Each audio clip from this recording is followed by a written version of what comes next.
ပြန်ယုံကြည်ပါဆိုတဲ့အကြောင်းလေးကို CDC နဲ့ဝင်ငှခြင်းနဲ့အဲ့တော့အသက်တာထဲမှာဘာဖြစ်လို့ဒီအရာကိုဝင်ငှခြင်းလဲဆိုတော့ကျွန်တော်တို့ယုံကြည်ခါစတွေเนาะအသက်တာထဲမှာဘုရားသခင်ကိုစတင်ပြီးတော့မှအနှံတဲ့အခါမှာဘုရားသခင်ကိုတော်တော်များများနမိတ်လက္ခဏာတွေယုံကြည်ကြတယ်ဘုရားသခင်ကိုကိုးစားကြတယ်ဒါပေမဲ့အသက်တာတွေကနည်းနည်းကြာလာတဲ့အခါမှာဘာဖြစ်တတ်လဲဆိုတော့ဒီအရာတွေအတွက်ကိုကျွန်တော်တို့သိပြီးတော့မှမယုံကြည်တော့တယ်လို့ဖြစ်လာတတ်တယ်အဲ့တော့ကျွန်တော်တို့ကဒီနေ့ကနေစပြီးတော့မှလာမယ့်အပတ်တွေတောက်လျှောက်တွေထဲမှာခွန်အားပေးချင်တာကတော့ပြန်ယုံကြည်ဖို့ရန်အတွက်ခေါင်းစဉ်တစ်ခုတစ်ခုနဲ့ရွေးချယ်ပြီးတော့မှပြန်ယုံကြည်ဖို့ရန်အတွက်ကျွန်တော်ကသတိပေးပြီးတော့မှဝင်ငှသွားမှာဖြစ်တယ်။ဘာကြောင့်လဲဆိုတော့ကျွန်တော်တို့အသက်တာထဲမှာခရစ်ယာန်အသက်တာထဲမှာကြာလာတဲ့အခါမှာနော်အရင်တုန်းကစိတ်လှုပ်ရှားစရာကောင်းတဲ့အရာတွေကအခုဆိုရင်ကျွန်တော်တို့ကစိတ်မလှုပ်ရှားတော့ဘူး။အရင်တုန်းကကျွန်တော်တို့ကရင်ခုန်စရာကောင်းတဲ့အရာတွေကယနေ့ချိန်မှာရင်ခုန်ဖို့မရှိတော့ဘူးဖြစ်လာတတ်တယ်။အဲ့ဒီခါကျတော့ကျွန်တော်တို့ကဘုရားသခင်ကပြောင်းလဲသွားတာလားဆိုတော့မဟုတ်ပဲနဲ့ကျွန်တော်တို့ရဲ့အသက်တာထဲမှာကျွန်တော်တို့ကစိတ်နှလုံးသားဘယ်လိုဖြစ်သွားလဲဆိုတော့မပူမအေးဖြစ်သွားတာပေါ့နော်အင်္ဂလိပ်လို lukewarm လို့ခေါ်ပြီးတော့မပူမအေးဖြစ်သွားတယ်เนาะဘုရားကြောင့်ဆိုရင်လည်းအရင်တုန်းကဆိုရင်တော့တချို့တွေဆိုရင်ကျွန်တော်တွေ့တာပေါ့เนาะပြောင်းလဲခါစားဆိုရင်တော့เนาะအလုရှင်တွေရဲ့တားတဲ့ကြားတဲ့နဲ့ဘုရားကြောင့်လာကြတယ်အခုဆိုရင်ဘာမှမတားတာတော့မှမလာတော့ဘူးအဲ့လိုတွေဖြစ်သွားကြတယ်เนาะဘာမှတားဆီးတော့မရှိဘူးအရင်တုန်းကဆိုရင်တော့ဘာဖြစ်တယ်ညာဖြစ်တော့အလုရှင်ဘာဖြစ်ယုံကြည်တာဘုရားကြောင့်သွားရမယ်ဆိုတော့သူတို့ကနော်မိသားစုတွေအိမ်ထဲမှာဘာပဲဖြစ်ဖြစ်သူတို့ကစူးစမ်းပြီးတော့မှလာကြတယ်အတဲအတန်နော်သူများတွေကပြောခံရအခုကြတော့နေ့တွေကြားလာတဲ့ခါကျတော့ဘာဖြစ်လာလဲဆိုတော့ဟိုအကြောင်းပြလိုက်ဒီအကြောင်းပြမိုးကလေးနည်းနည်းရွာလိုက်နော်အိမ်ကဧည့်သည်အကြောင်းပြလိုက်ကြက်ကလေးကိုအကြောင်းပြလိုက်နော်ဖားကလေးကိုအကြောင်းပြလိုက်ဘဲကလေးကိုအကြောင်းပြလိုက်နဲ့ဘုရားเจ้าကမပေါ်လာတော့ဘူးဆိုတော့အဲ့လိုတွေကဘာကြောင့်လဲဆိုတော့ကျွန်တော်တို့ခရစ်ယာန်တိုင်းမှာဖြစ်တတ်တယ်ကျမ်းစာထဲမှာလည်းပဲဗျာဒိတ်ကျမ်းထဲမှာဆိုသတိပေးထားတယ်အဲ့လိုမျိုးမပူမအေးအသက်တာမျိုးမရှိနေတဲ့ပူတယ်ဆိုရင်လည်းပူပလိုက်တဲ့အေးတယ်ဆိုရင်လည်းပဲအေးပလိုက်တဲ့နော်မလာတော့ဘူးဆိုရင်လည်းမလာနဲ့တော့တဲ့ဟိုလာမလို့မလာမလို့ဟိုအကြောင်းပြဒီအကြောင်းပြလေးနာအလုတ်ကဘာဖြစ်လို့ညကဘာဖြစ်လို့ညာဖြစ်လို့ဆိုပြီးတော့မှအဲ့လိုမျိုးမနေနဲ့တဲ့ဘုရားသခင်ကအဲ့လိုသာနေတယ်ဆိုရင်တော့တဲ့ဗျာဒိတ်ကျမ်းထဲမှာဘယ်လောက်ထိပြောထားလဲဆိုတော့ဘုရားသခင်ကနေပဲသူ့ရဲ့ပါးစပ်ထဲကနေထွေးထုတ်လိုက်မှာတဲ့ဆိုတော့ကျွန်တော်တို့ရဲ့အသက်တာထဲမှာတစ်ခါတလေမှာဘုရားသခင်ကိုယုံကြည်နေသေးတယ်လို့ပြောပြီးမြဲမယုံကြည်တော့တဲ့အသက်တာတွေအများကြီးရှိတယ်အရင်တုန်းကဆိုရင်တော့နော်ဒီနှာစီးချောင်းဆိုးလောက်ကတော့လာမပြောနဲ့ဘာယောဂဖြစ်လက်တင်ပြီးတော့တခါလေယေရှုရဲ့နာမနဲ့ဆုတောင်းမြအခုကြတော့နှာစီးချောင်းဆိုးတော့မှလက်မတင်ရဲတော့ဘူးဖြစ်သွားတယ်ဆိုတော့ဒီနေ့မှာကျွန်တော်ကဒီ series အားဖြင့်ရည်ရွယ်တာကတော့ဘာလဲဆိုတော့ရှင်မာကုထဲကပြောထားတဲ့အတိုင်းပဲနော်ယုံယေရှုကလည်းတဲ့သင်သည်တဲ့ယုံကြည်နိုင်သလောယုံကြည်သောသူဖြစ်လျင်ခတ်သိမ်းသောအမှုတို့ကိုတတ်နိုင်သည်ဟုမိတ်တော်မူ၏ဆိုဒီကျမ်းစာကိုအခြေပြုပြီးတော့မှကျွန်တော် series ကိုတောက်လျှောက်ဝင်ငှမှာဖြစ်တယ်အင်္ဂလိပ်လိုမှာကျတော့ Jesus said to him if you can believe it all things are possible to him who believes it အင်္ဂလိပ်ကျတော့နည်းနည်းလေးချဲ့ထားတာပေါ့နော်ယေရှုကလည်းတဲ့သင်ကယုံကြည်နိုင်သလားတဲ့ယုံကြည်နိုင်တဲ့သူအတွက်ဆိုရင်တော့တဲ့အရာခတ်သိမ်းဖြစ်နိုင်တယ်တဲ့ဆိုတော့ပြောချင်တာကဒီမှာဘာပြောလဲဆိုတော့ယုံကြည်တဲ့လူကအရာခတ်သိမ်းကို तू ကလုံမယ်လို့ပြောတာမဟုတ်ဘူးယုံကြည်တဲ့လူအတွက်တဲ့ငါကအရာခတ်သိမ်းလုံနိုင်သောဖယားရှင်ဖြစ်တဲ့အတွက်အရာခတ်သိမ်းကိုသူ့အတွက်ကိုငါလှုပ်ပေးမှာအဲ့တော့ကျွန်တော်ဒီနေ့မှာမေးရမယ့်မေးခွန်းကမိတ်ဆွေတဲ့ယုံကြည်နိုင်သေးသလားဆိုတဲ့မေးခွန်းကိုမေးပြီးတော့မှကျွန်တော်အပတ်တိုင်းဝေငှသွားမှာဖြစ်တယ်ယုံကြည်နိုင်သေးသလားမယုံကြည်နိုင်တော့ဘူးဆိုဘုရားသခင်ထံမှာသင်အတွက်ကဘာမှမရှိတော့အရင်တော့ဆိုရင်တော့ကျွန်တော်ဆိုနာကပြောသလိုပဲဘုရားကြောင့်တက်ဖို့ဆိုရင်တော့အသေးအတန်ပဲနော်လာစာဖြတ်မယ်ဆိုရင်တော့မှအဖြတ်ခံတယ်အခုကြတော့လာစာပေးမယ်ဆိုရင်တော့မှဘာဖြစ်လို့ဆိုတဲ့လူတွေကအများကြီးရှိလာတယ်ဆိုတော့အဲ့ဒါတွေကိုဒီနေ့မှာယုံကြည်သေးသလားယုံကြည်နိုင်သေးသလားဆိုတဲ့ဒီ series ကအားလုံးကဒီ jump pipe ပေါ်မှာမူတည်ပြီးတော့မှကျွန်တော်ဝေငှသွားမှာဖြစ်တယ်အားလုံးအတွက်လည်းခွန်အားဖြစ်မယ်လို့လည်းယုံကြည်တယ်အဲ့တော့ဒီနေ့မှာပထမဆုံးအနေနဲ့ဝေငှချင်တာကတော့အံ့ဘွယ်နမိတ်လက္ခဏာကိုပြန်ယုံကြည်ပါဆိုတဲ့ချက်ကောင်းစဉ်လေးနဲ့ဝေငှခြင်းတယ်ပြောကြည့်အောင်အံ့ဘွယ်ပြန်ယုံကြည်ပါဘေးနာလူကိုပြောကြည့်ပါအံ့ဘွယ်နမိတ်လက္ခဏာကိုပြန်ပြီးတော့မှယုံကြည်ပါအောင်လို့နော်ဘုရားသခင်ကမပြောင်းလဲဘူးလို့ဘုရားသခင်ကမသေးဘူးလို့ဘုရားသခင်ကအသက်ရှင်တုံးပဲလို့ဟာလေလုယာကျွန်တော်တို့ကိုးကွယ်တဲ့ဘုရားသခင်ကအသက်ရှင်တုံးဖြစ်တယ်ကျွန်တော်တို့စကိုးကွယ်တုံးကနေအခုကြာကိုးကွယ်လာတဲ့မပြောင်းလဲသေးတဲ့ဘုရားသခင်ဖြစ်ဒါပေမဲ့ကျွန်တော်တို့ကပြောင်းလဲသွားတယ်နော်အရင်တော့ပူးနေတာတောက်လောင်နေတာနော်အခုကြတော့တိတ်မပူလဲမပူတော့ဘူးအေးလဲတိတ်မအေးတော့ဘူးနော်အဲ့လိုမျိုးတွေဖြစ်လာတဲ့အခါမှာအံ့ဩဖွယ်နမိတ်လက္ခဏာနဲ့ပတ်သက်ပြီးတော့မှကျွန်တော်တို့တခါတလေမှာမယုံကြည်နိုင်တော့တဲ့အသက်တာတွေကျွန်တော်ကဖြစ်လာတတ်တယ်ဒါကြောင့်မလို့ဒီနေ့မှာကျွန်တော်ကနေပြီးတော့မှအားလုံးကိုသတိပေးချင်တာကအားလုံးကိုပြန်ပြီးတော့မှဒီနေ့မှာ remind လုပ်ချင်တဲ့အရာကတော့အံ့ဩဖွယ်နမိတ်လက္ခဏာတွေဟာဖယားသခင်ပြုခ ခဲ့တဲ့အရာတွေဖြစ်တယ်ပြုတ်နေတုံးအရာတွေဖြစ်တယ်ရှေ့ဆက်ပြီးတော့မှလည်းပြုတ်လို့အောင်မဲ့အရာတွေဖြစ်တဲ့အတွက်သင်နဲ့ကျွန်တော်ကပြန်လည်ပြီးတော့မှယုံကြည်ဖို့ရတယ်ဒီပြောချင်တာဖြစ်တယ်အာမင်အဲ့တော့ဘာကြောင့်လဲဆိုတော့ယနေ့မနေ့မပြောင်းလဲတဲ့ဖခင်မနေ့ကပြုတ်ခဲ့တဲ့အံ့ဘွယ်ယနေ့လည်းပြုတ်နိုင်သေးတဲ့ဖခင်ဖြစ်တယ်ကျွန်တော်တို့ရဲ့ဖခင်ကအာမင်ဓမ္မဟောင်းထဲမှာလှုပ်ခဲ့တဲ့အရာတွေအားလုံးကိုဓမ္မသစ်မှာလည်းကျွန်တော်ကလှုပ်ခဲ့တယ်အဲ့ဒီဓမ္မသစ်ကနေပြီးတော့အခုချိန်ထိလည်းပဲရှေ့ဆက်ပြီးတော့မှလှုပ်နိုင်သေးတဲ့ဖခင်သခင်ဖြစ်တယ်ဒါပေမဲ့ကျွန်တော်တို့ဘက်ကနေပြီးတော့ယုံကြည်သူဘက်ကနေဘာဖြစ်လာလဲဆိုတော့အဲ့ဒီအံ့ဩဖွယ်တွေကိုကျွန်တော်ကခံစားခြင်းတွေနဲပါလာတယ်နော်နဲပါလာတယ်အဲ့တော့ဒီနေ့မှာပထမဆုံးအနေနဲ့ဘာကိုပြောပြချင်လဲဆိုတော့ဖျားသခင်ကကျွန်တော်အံ့ဩဖွယ်တွေပြုလုပ်မယ်ဒါမနေ့ညကျွန်တော်ဒီအကြောင်းကိုပြင်ဆင်ရင်းနဲ့ကျွန်တော်တို့ home set ကတသက်ခံတဲ့အကြောင်းကိုသတိရသွားတယ်အဲ့ဒီကရှေလင်ပန်းကတယောက်ပဲဒီနေ့ကတော့သူက OT ဆင်းရမှာမဟုတ်လို့တဲ့ဖျားเจ้าမလာဘူးတဲ့အဲ့နဲ့ကျွန်တော်ကသမီးလို့နင်းအဲ့ဒီ home set မှာတသက်ခံတာလေးကိုငါ့ကိုနည်းနည်းလေးပြန်ပြောပြပါအောင်ဆိုပြီးတော့မှသူ့ကိုပြန်မေးတာပေါ့အဲ့တော့ညစာပို့တယ်ဒီနေ့မနေ့မှသူကပြန်တယ်မနေ့ညတော့နည်းနည်းပြန်တယ်သူကအိပ်ပျော်သွားတယ်ဒီနေ့မနေ့မှပြန်ဆိုတော့အဲ့ဒါတွေက तू အသက်တာထဲမှာလဲ तू အတာမှန်ပဲ तू ကရှေလင်ပန်းကပဲဆိုတော့ဘာသက်သေခံလဲဆိုတော့ကျွန်တော် home set မှာ तू ကပြောပြတယ်သူတို့တွေအဲ့မှာရေတွေပြက်တဲ့အချိန်တုန်းကမှတ်မိကြမှာပေါ့နော်ရွှေလင်မန်းမှာနော်နေရာတကာမှာရေတွေပြက်တယ်ရေတွေမရအောင်နော်မီးတွေအရန်ပြက်တော့ရေတွေဆွဲမရဆိုဟိုနားမော်တာငှားဒီကမော်တာငှားနဲ့ဆွဲနေရတဲ့အချိန်အဲ့တော့သူတို့အချိန်ကြမှာမော်တာလဲရောက်တယ်မော်တာငှားတော့ရှိတယ်ဒါပေမဲ့ပြက်နေတယ်အဲ့တော့သူတို့ကဘာလုပ်ရမှမသိဘူးတဲ့အဲ့တော့ပဝင်းကြီးမှာသူတို့သိတယ်ဆိုတော့လမ်းခန်းကအားလုံးထွက်လာပြီးတော့ပြင်ကြတယ်လှုပ်ကြတယ်တဲ့လုံးဝမကောင်းဘူးတဲ့အဲ့နဲ့ तू ကစိတ်ထဲမှာနော်သမီးကငငယ်လေးပဲရှိသေးတယ်နော်အဲ့နဲ့စိတ်ထဲမှာ तू ကဘာပေါ်လာလဲဆိုတော့တဲ့အဲ့ဒီမီးဆက်အတွက် तू ကအဲ့ဒီရေဆက်အတွက် तू ကဆုတောင်းဖို့စိတ်ပေါ်လာလို့တဲ့ဆုတောင်းပေးလိုက်တာယေရှုရဲ့နာမနဲ့အဲ့ဒီဆက်ကိုဆုတောင်းပေးလိုက်တာတဲ့တောင်းပြီးတာနဲ့ပြန်လှုပ်ကြည့်တော့တဲ့ကောင်းသွားတယ်တဲ့ဟာလေလုယာဆိုတော့အဲ့ဒါကကျွန်တော်တို့ကဟိုးလွန်ခဲ့တဲ့တက္ကရာ90ကဖြစ်ခဲ့တာဆိုရင်တချို့တွေကယုံကြည်မှာမဟုတ်ဘူးလေအဲ့တော့အဲ့လိုမျိုးရေဆက်ပြက်တိုင်းဘုရားသခင်ကကောင်းခိုင်းမလားဆိုတော့နမိတ်လက္ခဏာအဲ့လိုအလုံးမလုပ်ဘူးမိတ်ဆွေနော်ယေရှုခရစ်တော်ကလည်းပဲတချို့တွေကပြောတယ်နမိတ်လက္ခဏာတွေကဖြစ်သေးတယ်ဆိုရင်ဘာဖြစ်လို့တဲ့အနာရောဂါငြိမ်းစေတဲ့လူတွေကဆေးရုံတွေကိုသွားပြီးတော့မှသွားပြီးဆုမတောင်းပေးတာလေယေရှုခရစ်တော်တုန်းကလည်းပဲမျက်မမြင်တချို့တွေမျက်စိမြင်တာကိုတွေ့ရဒါပေမဲ့အဲ့ဒီအချိန်မှာမျက်စိမမြင်တဲ့လူတွေကမြုပ်နေတိုင်းမှာပြည့်မှာပဲဒါပေမဲ့ယေရှုကမျက်မမြင်တဲ့လူတိုင်းစီကိုသွားပြီးတော့သွားချမ်းမှခြင်းမပေးဘူးဗျဒါဘယ်သူတွေကိုပဲပေးလဲဆိုတော့ယေရှုသွားတဲ့လမ်းမှာယေရှုခရစ်တော်ကိုယုံကြည်ခြင်းနဲ့ချဉ်းကပ်တာတဲ့လူတိုင်းကိုနမိတ်လက္ခဏာလုပ်ပေးတာကိုကျွန်တော်တို့တွေ့ရတယ်အဲ့တော့ဒီနေ့ကျွန်တော်တို့ရဲ့ခရစ်ယာန်ရဲ့အသက်တာထဲမှာလည်းပဲကျွန်တော်စဉ်းစားရမှာကဒီနေ့ကျွန်တော်တို့ကဖခင်ကိုချဉ်းကပ်တဲ့အခါမှာယုံကြည်ခြင်းနဲ့ချဉ်းကပ်သေးလားမဟုတ်ရင်လည်းပဲဘာသာတရားအရာပဲချဉ်းကပ်သလားဆိုတော့ဒီနေ့မှာရှင်းရှင်းလင်းလင်းကျွန်တော်ပြတ်သားသားကျွန်တော်ဒီနေ့ဆုံးဖြတ်ရအောင်ယုံကြည်ခြင်းနဲ့ချဉ်းကပ်သလားဘာသာတရားအရာငါကတော့လေခရစ်ယာန်ဖြစ်ပြီဆိုဘုရားကြောင့်မသွားခြင်းနဲ့သွားရမှာအဲ့ဒီလူနဲ့ဘုရားကြောင့်လာနေသလားမဟုတ်ရင်လည်းပဲဟာဒီနေ့ကတော့ငါဘုရားသခင်ကိုဘာဖြစ်သွားချီးမွမ်းအောင်မယ်နော်တချင်းစာသားတွေရမရငါရဲ့စိတ်နှလုံးသားနဲ့ဘုရားကိုသွားချီးမွမ်းမှာကဒီအသက်ရှင်တဲ့ဘုရားသခင်ဖြစ်တဲ့အတွက်ကျွေးမွေးတဲ့ဘုရားသခင်ကယ်တင်တဲ့ဘုရားသခင်ဖြစ်ငါသွားချီးမွမ်းမယ်ဆိုပြီးတော့မှယုံကြည်ခြင်းနဲ့ဘုရားကိုချဉ်းကပ်သလားဘာသာတရားအရာဘုရားကိုချဉ်းကပ်သလားဆိုတော့ဆောနာကပုံဥပမာတွေဆိုရင်ကျွန်တော်တို့ကအများကြီးတွေ့ရတဲ့အရာတွေကျွန်တော်ဘဝသစ်မှာစီရင်သာသနာစကရေကနေပြီးအံ့ဩဖွယ်နမိတ်လက္ခဏာအများကြီးတွေ့ရတယ်ဒါပေမဲ့နှစ်ပေါင်းတွေကြာလာတဲ့အခါမှာကျအဲ့ဒါတွေကပုံပြင်တစ်ခုလိုဖြစ်လာတယ်ပုံပြင်တစ်ခုလိုပဲကြားရတယ်ပုံပြင်တစ်ခုလိုပဲခံစားရတယ်ကိုယ့်ရဲ့အသက်တာထဲမှာဘုရားသခင်ရဲ့အံ့ဩဖွယ်ပြုတဲ့အရာတွေလည်းကျွန်တော်ကခံစားခြင်းတွေမရှိလာတော့ဘာကြောင့်လဲဆိုဒီနေ့မှာအဲ့ဒီအရာတွေဟာဘုရားသခင်ကျွန်တော်ကိုးကွယ်တဲ့ဘုရားဟာမနေ့ယနေ့မပြောင်းလဲတဲ့ဘုရားဖြစ်တဲ့အတွက်မနေ့ကပြုခဲ့တဲ့နမိတ်လက္ခဏာတွေကိုယနေ့လည်းပြုနိုင်သေးတဲ့ဘုရားဖြစ်တယ်ဆိုတော့ကျွန်တော်သတိပေးခြင်းတာဖြစ်တယ်အာမင်လူအနေနဲ့မဖြေရှင်းနိုင်တဲ့ကိစ္စတွေကိုဘုရားသခင်ထံကိုယူလာဖို့ဖြစ်တယ်ဟာလေလုယာ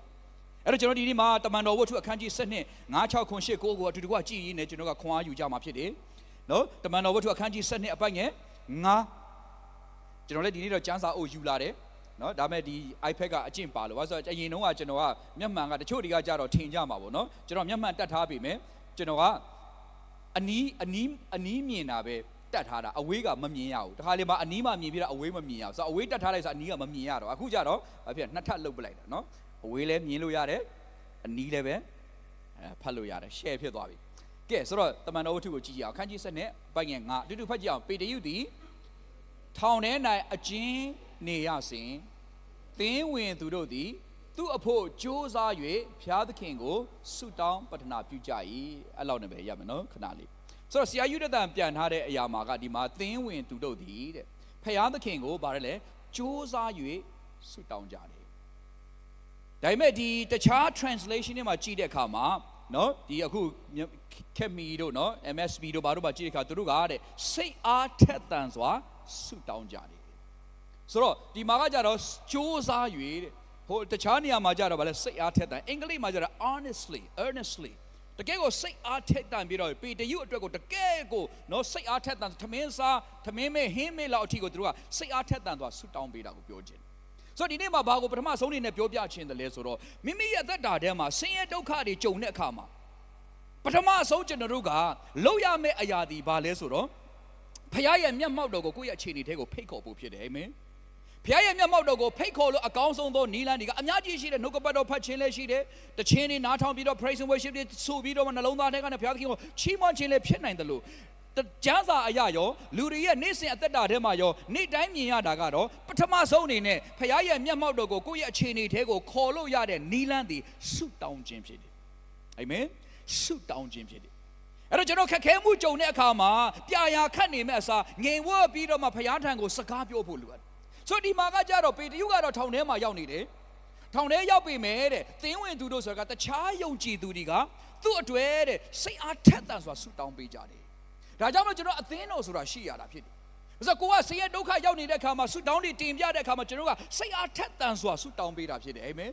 ကျွန်တော်တို့အိမ်မှာဆိုရင်လည်းပဲဆုတောင်းခံချက်တွေတင်ပြတဲ့လူတွေစာနဲ့ပို့တဲ့လူတွေကျွန်တော်တို့ဒီမှာဖြည့်ပေးတဲ့လူတွေရှိတယ်ဆိုကျွန်တော်ကစိတ်အားထက်သန်စွာဆုတောင်းပေးတာအရင်တော့စာရွက်တွေပေးတော့ဆိုတဲ့ရုံးမှာအင်္ဂါနေ့ဆိုရင်စိတ်အားထက်သန်စွာကျွန်တော်ကဆုတောင်းပေးတယ်ဘာကြောင့်လဲဆိုတော့တခါတလေမှာကြုံနေတဲ့လူကဘာတောင်းရမှန်းမသိဘူးဖြစ်တယ်ဟုတ်တယ်နော်တခါလေမှာကျွန်တော်ဆင်းရဲဒုက္ခကြုံတဲ့ကဘာဆုတောင်းရမှန်းမသိလွတ်မြောက်အောင်တောင်းရမလားခန္ဓာရည်အတွက်ဆုတောင်းရမလားနော်ဒီအရာကနေပြီးတော့မှနောက်ဆုံးဖို့တောင်းရမလားကျွန်တော်ဘာလို့ရမှမတောင်းနဲ့ဘာတောင်းရမှမသိတဲ့အချိန်မှာတခြားယုံကြည်သူတွေကဖျားပေးတဲ့ဉာဏ်ပညာနဲ့ကိုယ့်အတွက်ကိုစိတ်အားထက်သန်စွာဆုတောင်းပေးတဲ့အခါမှာအသက်တာထဲမှာကိုယ့်ရဲ့အခြေအနေနဲ့ပတ်သက်တာထူးခြားတာတွေကိုယ့်ရဲ့အသက်တာထဲမှာကြုံရမှာဖြစ်တယ်အာမင်အဲ့တော့ဒီနေရာမှာကျွန်တော်ကနေပြီးတော့မှပထမဆုံးအနေနဲ့မိမိရဲ့အသက်တာထဲမှာဆင်းရဲဒုက္ခဆိုတာလူတိုင်းကြုံရတာဖြစ်တယ်ခက်ခဲမှုဆိုတာကြုံရတာဆုံးဖြတ်ချက်တွေချရတာအများကြီးပဲဒါပေမဲ့အကောင်းဆုံးသောအရာသည်ဖခင်ရဲ့မျက်မှောက်တော်ကိုကိုယ့်ရဲ့အခြေအနေမှာခေါ်လို့အကောင်းဆုံးသောအရာသည်ဆုတောင်းပတ္ထနာပြုခြင်းဖြစ်တယ်အာမင်ဆုတောင်းပတ္ထနာပြုခြင်းပြောကြည့်အောင်ဆုတောင်းပတ္ထနာပြုခြင်းဆင်းရဲဒုက္ခကြုံတဲ့အခါမှာဒီအရာကိုလုပ်ဖို့မမေ့ပါနဲ့ဒါကလည်းမှလူတွေကိုသွားပြောပြမယ်အစဖခင်သခင်ကိုပြောပြပါအာမင်ကျွန်တော်တို့ကိုကူညီနိုင်တဲ့ဘုရားသခင်ကိုပြောပြကျွန်တော်တို့အတွက်တော့ပိတ်နေပြီးလောင်နေပြီးဆိုတဲ့အချိန်မှာဒီမှာလေးပဲကျမ်းစာထဲမှာပါလေပေတရုသည်တဲ့ထောင်ထဲ၌အကျဉ်းကြနေစဉ်အကျဉ်းနေရစဉ်တဲ့တခါလေမှာကျွန်တော်တို့ကထောင်ထဲတော့မကြပြီမဲ့ထောင်ထဲတဲ့ကျင်းတဲ့နေရာမှာရောက်တဲ့အချိန်တွေအများကြီးရှိပါတယ်မိသားစုတွေမိခင်တွေဖခင်တွေအားလုံးသိတယ်မိသားစုဒီမှာဆင်းရဲဒုက္ခနဲ့ကြုံနေတဲ့လူတွေဖြတ်သန်းနေတယ်ဆိုတော့ပိုသိတယ်ဘာလို့ရမှမသိဘုရားသခင်ကအပြစ်တင်ရမလားဘုရားသခင်ကဘလို့ကြီးလဲနော်ဘာဖြစ်လို့ဒါတွေကြုံရတာလဲဆိုပြီးတော့ကျွန်တော်ကအဲ့လိုမျိုးချင်းကြက်သေးရောက်တဲ့အချိန်မှာအကောင်းဆုံးသောအရာတွေဘုရားသခင်ရဲ့ရှေ့တော်မှာငြိမ်ဝှက်စွာနဲ့နေဖို့ဖြစ်တယ်ပြီးတော့မှနံပါတ်2အနေနဲ့ပြောပြချင်တာကကိုတယောက်တည်းပဲဆုတောင်းတာမျိုးလည်းမလုပ်ပါနဲ့ဒါကခရစ်ယာန်တွေရဲ့အဓိကအကြီးမားဆုံးယုံကြည်ချက်ကကျွန်တော်တို့တယောက်တည်းဆုတောင်းဖို့မဟုတ်တခြားသူတွေကိုအသင်းတော်မှာရှိတဲ့နော်ကျမ်းစာထဲမှာရှင်ယာကုပ်တွေပါသင်းတော်လူကြီးတွေကိုတဲ့သူတို့တွေကိုပြောပြပါတဲ့မခေါ်နိုင်တယ်ဆိုသူတို့ကိုပြောပြသူတို့ဆုတောင်းပေးပါစေတဲ့သူတို့တွေဆုတောင်းပေးတဲ့ခါမှာသူတို့ကကျမ်းမာလိမ့်မယ်ဆိုတော့ကိုတယောက်တည်းပဲကြိတ်မိတ်ပြီးခံဖို့မဟုတ်ဘူးအာမင်ပေတရုကသူကထောင်ထဲမှာအကျဉ်းကျနေပေမဲ့သူ့အတွက်စိတ်အားထက်သန်စွာဆုတောင်းနေတဲ့အဖွဲဆိုတာရှိတယ်အဲ့ဒါဒီကျွန်တော်တို့အသင်းတော်ရဲ့လှပခြင်းဖြစ်တယ်ဒါကြောင့်မလို့အသင်းတော်မှာကျွန်တော်တို့ကဝင်ရတာဖြစ်တယ်အသင်းတော်မှာပါဝင်ရတာဖြစ်ဘာကြောင့်လဲဆိုတော့ကျွန်တော်တို့ကိုယ်တိုင်ဘာတောင်းရမယ်မှမသိတဲ့အချိန်မှာခက်ခဲနေတဲ့အချိန်မှာကျွန်တော်တို့အတွက်စိတ်အားထက်သန်စွာဆုတောင်းပေးကြတယ်ဆိုရင်တဲ့နောက်ဆုံးမှာကျွန်တော်မြင်ရတယ်ပေတရုဒီလည်းပဲထောင်နေပေါက်ပြီးတော့မှထောင်နေဖောက်ပြီးတော့မှသူ့ဖောက်တာတော့မဟုတ်ဘူးကောင်းကင်နမန်ဒီကနေပဲထောင်ထဲကနေပြီးတော့မှနော်အန်အောဝယ်သူ့ကိုခေါ်ထုတ်သွားတာကိုတွေ့ရတယ်ဒါကြောင့်မလို့ဒီနေ့မှာမိတ်ဆွေဒီနေ့မှာဆင်းရဲဒုက္ခကြုံနေတယ်မိသားစုတွေထဲမှာကျဉ်းကျက်ထဲမှာရောက်နေတယ်ဆိုရင်ကိုတယောက်တည်းလဲဆုတောင်းမှာတိုးတော်အကောင်းဆုံးသောအရာတွေအသင်းတော်မှာရှိသောသူတွေကိုပြောပြပါတင်ပြပါစိတ်နှလုံးသားနှိမ်ချပြီးတော့မှတင်ပြပါပြောပြပါဆုတောင်းစေပါသူတို့ရဲ့ဆုတောင်းချက်ဟာလည်းပဲသင်ရဲ့နမိတ်လက္ခဏာအတွက်တကယ့်ကိုအကျိုးဖြစ်တဲ့အရာဖြစ်လာလိမ့်မယ်ဟာလေလုယာကျမ်းစာစဖတ်ရပိုက်ငယ်6ထဲမှာပေတရုသည်ဟေရုမင်းထုတ်ခါနီးတဲ့ညအချိန်တွင်တဲ့တန်ကြိုးနှစ်စင်းနဲ့ချီနှောင်ခြင်းကိုခံရလျက်စစ်သူရဲ့2ယောက်တို့အလယ်၌အိပ်ပျော်၍အဆောင်များတို့သည်ထောင်တကားရှိမှစောင့်နေကြစဉ်းစားကြည့်နော်မနေ့ပြန်ဟေရုမင်းကသူ့ကို ထုတ်တော့မှာထုတ်တယ်ဆိုတာကထောင်ကနေထုတ်ပြီးတော့မှတရားစီရင်မှာသူတို့ကိုတတ်တော့မှာအဲ့ဒီမတိုင်ခင်ကျမ်းစာဖတ်မယ်ဆိုရင်ယောဟန်ကိုလည်းပဲသူတို့ကအဲ့လိုပဲတတ်တာအဲ့ခါကျတော့ဟေရိုမင်းကခရိယန်တွေကိုတတ်တာကိုတယောက်ပြီးတယောက်တတ်နေတာကိုဂျူးလူမျိုးတွေကလည်းအရန်သဘောကျတယ်တဲ့အဲ့တော့နိုင်ငံရေးကောင်းဆောင်ဖြစ်တဲ့အတွက်လူတွေများများသဘောကျလေသူ့အတွက်ကနာမည်ကောင်းလေဖြစ်တဲ့အတွက်တဲ့နောက်တယောက်ကိုတတ်ပြီးတာနဲ့နောက်တယောက်ပေတရုကိုဖမ်းလိုက်တာဆိုတော့ဂျူးလူမျိုးတွေကငါပျော်အောင်လုပ်မယ်ဆိုပြီးတော့သူ့ကိုထုတ်တော့မယ်ဆိုတာကသူ့ကိုတတ်တော့မှာသူ့ကိုလူများရှိမှတော့ကျိုးဆွဲပြီးတော့မှတတ်တော့မှာအဲ့လိုတတ်ခါနီးတဲ့ဟေရိုမင်းထုတ်ခါနီးဆိုတာကတတ်ခါနီးမှာတဲ့ညအချိန်တွင်တန်ကြိုးနှစ်စင်းနဲ့တဲ့ချီနှောင်ခြင်းကိုခံရလေစဉ်းစားကြည့်တော့မြင်ရောက်နိုင်လားတန်ကြိုးနှစ်ချောင်းနဲ့ချီနှောင်ခြင်းခံရလေဆိုတော့မိတ်ဆွေပါလည်းပဲအခုချိန်မှာချီနှောင်နေတဲ့အရာတွေရှိကောရှိနိုင်တယ်ဘုရားသခင်ကိုကျွန်တော်ကသချင်းတော့ဆိုနေပေမဲ့စိတ်ကဘုရားစီကိုမရောက်နိုင်တဲ့အရာတွေရှိနေမဲ့အိမ်မှာအလုပ်တွေလည်းဖြစ်နိုင်တယ်လို့အိမ်မှာထားခဲ့တဲ့နော်တချို့တွေဆိုရင်တော့အိမ်မှာထားခဲ့တဲ့ငါးဟင်းတွေလည်းဖြစ်နိုင်တယ်ဟောကြောင်များငါဖုတ်အုပ်လိုက်ဖို့ပြီးသွားတယ်နော်ကြောင်များစားတော့မလားမသိဘူးအိမ်များစားစရာမရှိတယ်ဆိုတော့ကို့မှာနော်ကြီးကြပ်နေတဲ့အရာတွေရှိတယ်ဒါပေမဲ့အဲ့ဒီအချီနှောင်ခြင်းကဒီပေတရုကြုံရတဲ့ချီနှောင်ခြင်းတော့မပြင်းတန်ကြိုးနှစ်ဖက်ကနေချီနှောင်ထားတယ်တဲ့နှစ်စင်းနဲ့ချီနှောင်ခြင်းကိုခံရလေရဲ့ဒါပေမဲ့တဘောကြတာကစစ်သူရဲ့နှစ်ယောက်တို့အလယ်၌ဘာလုပ်နေတာလဲဘာလုပ်နေတာလဲပြန်ပြောကြည့်ပါဦးနော်ပြုတ်စကားပြောတတ်ကြလား तू ကဘာလုပ်နေတာစစ်သူရဲ့နှစ်ယောက်ရဲ့အလယ်မှာအိပ်ပျော်နေနောက်ကလူတွေလိုမျိုးပဲအိပ်ပျော်နေဆိုတော့ဘာဖြစ်လို့ပေတရုကဒီလောက်တန်ကြိုးနဲ့ချီနှောင်ပြနောက်နေ့ကျရင်အသက်ခံရတော့မယ်လို့ဘလို့နဲ့အိပ်ပျော်နိုင်တာလဲစဉ်းစားဘူးလားကျွန်တော်ပြောပြမယ်ဒါအသင်းတော်မှာသူ့မှာရှိတဲ့လူတွေရဲ့ဆုတောင်းခြင်းကြောင့်လေဖြစ်နိုင်တယ်ဘာလို့သူ့မှာစိုးရိမ်ခြင်းမရှိဘဲနဲ့အိပ်ပျော်နေတာတဲ့ဒီအဆောင်နေတောင်မှမအိပ်နိုင်ဘာလို့ဒီကောင်လွတ်သွားရင်တော့ငါတို့တွေသေရမှာဆိုတော့အဆောင်များတို့ဒီတောင်တကားရှိမှာစောင့်နေကြတယ်တဲ့ပေတရုကကြတော့စစ်သားနှစ်ယောက်ရဲ့ကြားထဲမှာတန်ကြိုးရင်နဲ့ခြီပြီးတော့ဘာလုပ်နေရလဲဆက်တော့ခေါ်နေဆိုတော့ခုချိန်မှာမအိပ်နိုင်တဲ့လူတွေရှိကြလားကျွန်တော်ကတော့ဘာကြောင့်လဲတော့မသိဘူးခကြီးကနေပြန်ရောက်ကြတဲ့ကိုကမအိပ်ဘူးညကြရင်အိပ်တော့ပဲဆိုမျက်စိမှိတ်ကြည့်လိုက်နော်မအိပ်ဘူးအဲ့ဒါစောအိပ်မှာပဲဖြစ်မယ်ဆိုစောအိပ်ရဝင်ကြည့်တယ်9 နာရီလောက်အိပ်ပြီးတာနဲ့12 နာရီလောက်ဆိုထနိုးပြန်ရောအဲ့ဒါပြန်အိပ်ရောလုံးဝမိုးလေးပေါ့မနေ့4 နာရီမနေ့9 နာရီအဲ့လောက်မှအိပ်ပျော်တာအဲ့တော့အဲ့ဒီကနေထပြန်ပဲအိပ်ပျော်တော့ဟိုး10 နာရီခွဲလောက်မှပြန်နိုးတော့တယ်ဒုက္ခတော်တော်ရောက်တာအဲ့တော့ဟိုကနေအချိန်မတူလို့ပဲအပြစ်တော့တင်လိုက်တာပဲ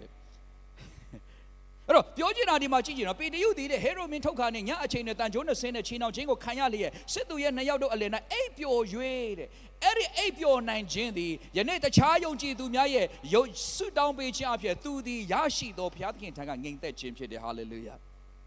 ဒါကြောင့်ဒီနေ့မှာပြောပြခြင်းနဲ့ဘုရားသခင်လူတွေရဲ့ဆုတောင်းပေးခြင်းဟာတကယ်ကိုထိရောက်သေးတဲ့အရာဖြစ်တယ်ဖယားသည်နားညောင်းတော့ဖြစ်တယ်ပေတရုဆိုအမှန်ဆိုရင်တော့တုံပြီးတော့မှနေရမယ့်အချိန်လည်းမနေ့ပြန်ငါအသက်ခံရတော့မယ်တန်ကြိုးနဲ့ချီတာတုံနေရမှာလေဟုတ်တယ်မလားတုံပြီးတော့မှဟောကြောက်ကြီးဖမ်းရမယ့်အချိန်လေဒီချိန်ရဆိုရင်နော်စောရင်ပန်တို့ဆိုဘယ်လိုနေမလဲတော့မသိဘူးလေစောရင်ပန်ကရုပ်ကြည့်နေတာမင်းသားလို့နော်အမြင့်ဆိုရင်6ပေတောင်မတက်ရဲဘူးခင်ဗျားတို့မထင်နဲ့နော်အမြင့်ဆိုရင်6ပေတောင်မှသူမတက်ရဲတော့ကြောက်တာအပေါ်တက်ဆိုဒူးတွေတုံတာဟိုတနေ့ကကျွန်တော်တို့အိမ်မှာလာမိုးခိုင်းတာတွတ်တွေသူ့အစင်းနဲ့သူရှိတာတော့မှအပေါ်တက်ခိုင်းလို့လေတခုမှမတက်အောင်မိုးပလိုက်တယ်မိုးလဲမိုးပြီးတော့မိုးလဲထရွာမမိုးထားတယ်လို့ပဲမိုးကပြန်ရွာချရောက်သူနဲ့ဦးမြေဦးနဲ့လာလှုပ်သွားတာသူအပေါ်ကနေသွားတက်တာကိုတုံတာလေဆိုတော့အမေရိကန်ဆိုပေတရုကဘာလုပ်နေရမှာလဲတုံနေရမှာကြောက်နေရမှာသို့တော်လည်းပဲသူဒီမကြောက်မရွံ့ပဲနဲ့အိပ်ပျော်နိုင်ခြင်းနဲ့ဘသူပေးတာလဲဆိုတော့ဖယားသခင်ကပေးတာဖြစ်တယ်ဟာလေလုယာအဲ့တော့ဘာကိုပြောပြချင်တာလဲဆိုတော့ကျွန်တော်ဒီနေ့မှာဆင်းရဲဒုက္ခတွေပတ်ဝန်းကျင်မှာဆင်းရဲနေတဲ့ခက်ခဲနေတဲ့ဘလောက်ပဲကြောက်စရာကောင်းဖယားရဲ့သားသမီးတို့သည်မတုံမလှုပ်ပဲနဲ့အိပ်ပျော်ရတဲ့ခွင့်ကိုဒီဖယားသခင်ကပေးဦးမှာဖြစ်တယ်ဟာလေလုယာကျွန်တော်တို့အိပ်ပျော်နိုင်ရတဲ့ခွင့်ကိုပေးမှဖြစ်တယ်ပတ်ဝန်းကျင်မှာတော့တရင်ဆိုတဲ့အများကြီးကြားနေမှာဟောကြောက်စရာကြီးဆိုသူများတွေမအိပ်နိုင်တဲ့အချိန်မှာကျွန်တော်တို့ကအိပ်ဆက်ခွင့်ကိုဘုရားသခင်ကပေးဦးမှာဖြစ်တယ်ဟာလေလုယာဘာကြောင့်လဲဆိုတော့ကျွန်တော်တို့ကိုးကွယ်သောဘုရားဒီအသက်ရှင်သောဘုရားသခင်ဖြစ်တယ်နမိတ်လက္ခဏာပြုနေသေးသောဘုရားသခင်ဖြစ်တယ်ဟာလေလုယာဒါကြောင့်မလို့ဒီဘုရားသခင်ကိုကျွန်တော်တို့ကအားကိုးတဲ့အခါမှာပေတရုဆိုဘလောက်အားကိုးတယ်သူကိုယ်တိုင်ဆုတောင်းရုံနဲ့မကဘူးတခြားလူများရဲ့ဆုတောင်းခြင်းကိုပါသူကမှီဝဲပြီးတော့မှအသက်ရှင်တာဖြစ်တယ်ဒါပေမဲ့ဒီခါလေးမှာကျွန်တော်တို့ယုံကြည်သူတွေကဒီဆုတောင်းခြင်းကိုဘေးဖယ်ထားတယ်ကျွန်တော်တို့ရဲ့ပြဿနာကိုအလဲဘဟုမှာထားတယ်အဲ့တော့ကျွန်တော်တို့ကဘာဖြစ်လဲတုံကြတယ်အပိုင်ငယ်ရှစ်ကိုကြည့်အောင်ကောင်းကင်နမန်ကလည်းတဲ့သင်ဤခပန်းကိုစီလောခြေနှင်းကိုလည်းစီလောဟုဆိုလျင်ဆိုသည့်အတိုင်း အတူတူဖတ်ကြည့်အောင်အဖြူနဲ့တားပေးထားတဲ့ကောင်ဆိုသည့်အတိုင်းပေတရုပြု၏ဝက်လုံးကိုခြုံ၍နောက်သို့လိုက်လောဟုဆိုပြန်၏ပေတရုသည်ထွက်၍လိုက်တော်လေတဲ့ကောင်းကင်နမန်ပြုသမျှတို့သည်မှန်သောအမှုအရာဖြစ်သည်ဟုမသိမမှတ်ပဲတဲ့မိမိသည်ဗျာဒိတ်ယူပါယုံကိုမြင်သည်ဟုထင်လေ၏ဖြစ်ပြနေတာကိုမယုံနိုင်လောက်အောင်ဖြစ်ပြသွားတာဟာလေလုယာဒါကဘုရားသခင်ကကျွန်တော်တို့ကိုပို့ဆောင်ခြင်းတဲ့အရာဖြစ်တယ်ကိုယ်အနေနဲ့လူအနေနဲ့ထင်တာဟောဘလို့ဖြစ်သွားတာလဲအဲ့လောက်ပြောလာတော့အထီကိုဘုရားခင်ကပို့ဆောင်ခြင်းတာဒါပေမဲ့ကျွန်တော်တို့ကဒီနေ့မှာယုံကြည်သူတွေ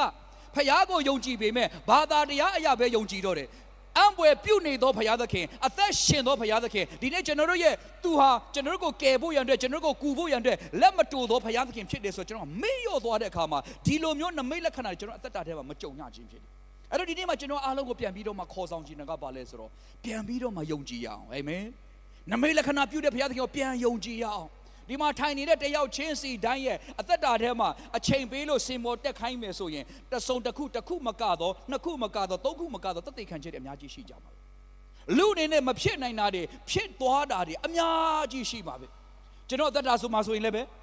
အများကြီးရှိတယ်အရင်တော့ပြောပြဘူးတယ်နော်ကျွန်တော်ဖိလစ်ပင်းကနေပြီးတော့မှနော် missionary visa ကျွန်တော်တို့က student visa မရဘူးဖိလစ်ပိုင်မှာကြတော့ tourist visa နဲ့နေရတယ်နေရတော့ကျွန်တော်က6လတစ်ကြိမ်တော့တိုးရတယ်အဲ့တော့နောက်ဆုံးမှ2နှစ်3နှစ်နေတဲ့ခါကျတော့တိုးခွင့်မပေးကျွန်တော်ပထမတစ်ခေါက်ကတော့ဟောင်ကောင်ဘက်ကို stay ရှောင်းတယ်3ရက်လောက်သွားတယ်ပြီးတော့ပြန်ဝင်လာတယ်ပြီးတော့နောက်တစ်ခေါက်ကကျတော့ဗာပဲဖြစ်တဲ့ကျွန်တော်ရဲ့မိတ်ဆွေတွေကနေလဲပဲတဲ့ငါတို့ရှောက်တဲ့အမှုတော်ဆောင် visa ရှောက်ကြည့်ပါတဲ့ကျွန်တော်အဲ့တုန်းကငယ်သေးတော့မရနိုင်ဘူးတဲ့ကျွန်တော်ကိုရှောက်ပေးတဲ့ကျောင်းအုပ်ကြီးကလည်းမင်းကိုတဲ့မင်းကငယ်သေးတော့ဘလို့မှအမှုတော်ဆောင် visa မရနိုင်ဘူးဒါပေမဲ့ကျွန်တော်ဒီလိုပဲတင်ခဲ့တယ်တင်ခဲ့ပြီးတော့မှ interview ခေါ်တော့ကျွန်တော် interview သွားဖြေရမှာအဲ့ဒါမြန်မာပြည်ကိုခဏလေးလာပြန်လာရင်းနဲ့အိမ်မှာလဲကျွန်တော်ဆူတောင်းတင်ပြတယ်အဲ့တော့ဆူတောင်းပြီးတော့ကျွန်တော်ကဒီကနေပြီးတော့ကျောင်းဖွင့်ခါနေတော့ကျွန်တော်ပြန်သွားတယ် New Year လောက်မှာ January လောက်မှာပြန်ရောက်တယ်ရောက်တဲ့အခါမှာကျွန်တော်ကရောက်ချင်းနဲ့ဒီကစင်ကာပူလဲခဏဝင်သေးတယ်စင်ကာပူကနေပြီးတော့မှဖိလစ်ပိုင်ကိုပြန်ရောက်သွားတဲ့အခါမှာဖျားသွားတော့2ရက်3ရက်ကြာတဲ့အခါမှာဒီတငယ်ချင်းတယောက်ကတိပြီးတော့ကျွန်တော်ကိုလာပြုစုဖို့ရောက်လာတယ်ဟာတဲ့ဆရာရိုဘင်းတဲ့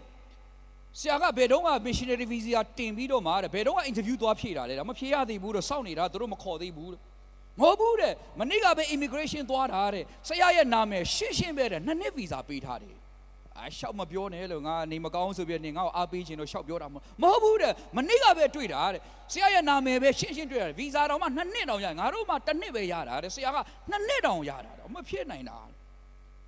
ကျွန်တော်တင်ထားသေးတယ် interview မခေါ်သေးဘူး interview ခေါ်ပြီးတော့ကျွန်တော်ပြင်ဆင်တဲ့စာတမ်းနဲ့သူတို့ကိုတင်ပြီးတော့မှပြပြီးတော့မှကျွန်တော်တကယ်အမှုတော်ဆောင်ကြောင်းတစ်ပတ်မှာနော်စနေတနင်္ဂနွေနေ့မှာအမှုတော်ထဲမှာပါဝင်ကြောင်းတွေဓာတ်ပုံတွေကျွန်တော်ပြရအောင်ပါလို့ဟုတ်လားတဲ့ဒါပေမဲ့မနေ့ကတော့တဲ့နင့်နာမည်နဲ့ဆရာနာမည်နဲ့2နှစ်တိဗီဇာရတာတွေ့တယ်မဖြစ်နိုင်ဘူးအဲ့ဒါမှနောက်နေ့မှကျွန်တော်ကနေပြီးတော့ဗာပြနေမကောင်းရင်လည်းပဲရေတာတင်းချိုးပြီးတော့မှတက္ကစီငှားပြီးတော့မှကျွန်တော် immigration ရုံသွားတယ် immigration ကောင်တာမှာရောက်တဲ့ခါမှာကျွန်တော်နာမည်တော့ဒီ ID ပြအကြောင်းသားကပြပြီးတော့ကျွန်တော်နာမည်ကဒါပါလို့ passport လည်းပြပြီးတော့မနေ့ကလို့တကယ်ချင်းတယောက်ဒီမှာ missionary visa ကျွန်တော်လျှောက်ထားတော့မှရှိတယ် approve ဖြစ်သွားပြီလို့ကျွန်တော်ကြားလို့အဲ့ဒါဟုတ်မဟုတ်ကျွန်တော်လာကြည့်တာအဲ့ဒါနာမည်ကြီးကြည့်ပြီးတော့ကြည့်တဲ့ခါမှာဟုတ်တယ်တဲ့နေက approve ဖြစ်သွားပြီတဲ့2နှစ်တောင်ရတယ်တဲ့ဟောတကယ်လားလို့ကျွန်တော်စာရွက်ပြဆိုသူ့စာရွက်ကိုကျွန်တော်လူပြီးတော့မှလှန်ပြီးတော့ဟောတကယ်ရတာလားဆိုတကယ်ရတာတဲ့တကယ်လားဆိုတကယ်တဲ့ကျွန်တော် interview တော့မဖြေရသေးဘူးလို့မသိဘူးတဲ့အဲ့ဒါတော့မင်းရသွားတယ်အဲ့တော့ तू ကနေပြီးတော့ပြန်နောက်သေးတယ်မင်းမလို့ချင်းဘူးလားမလို့ချင်းငါပြန်ဖြတ်ပေးမယ်နော်မဖြတ်ပါနဲ့လို့ကျေးဇူးပြုအဲ့တော့ကျွန်တော်က interview တော့မဖြေရဘဲနဲ့ missionary visa ကိုသူများတွေတစ်နှစ်လောက်ပဲရတော့ဆို2နှစ်ရသွာ